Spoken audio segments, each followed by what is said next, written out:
Tinawag ni Capiz Governor Ferdinand Otto Castro na sugo ng may kapal si Pangulong Ferdinand Bongbong Marcos Jr. Sa isinagawang mass oath-taking na mahigit 8,000 newly promoted na mga guro at school heads sa Western Visayas na ginanap sa Villarreal Stadium sa lungsod ng Roas kahapon, Abril 27, ginawa ni Governor Castro ang pahayag bilang suporta sa Pangulo kasunod ng pag-aproba sa Panay River Basin Integrated Project.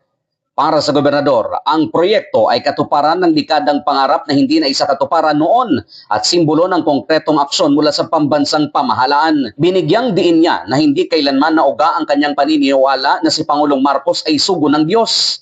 Nagpapakita rin ito na matibay na alyansa at tiwala ng lokal na liderato ng Capiz sa Administrasyong Marcos. Lalo pa hong lumakas ang aking loob at lalo pang ipinagsisigawan ko sa lahat.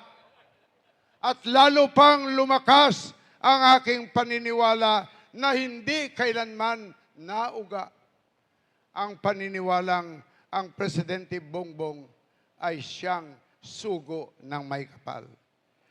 Gayunpaman, nagdulot ito na magkaibang reaksyon mula sa publiko. May mga sumasang-ayon at mayroon ding kumukwestiyon sa ganitong uri ng paglalarawan sa Pangulo.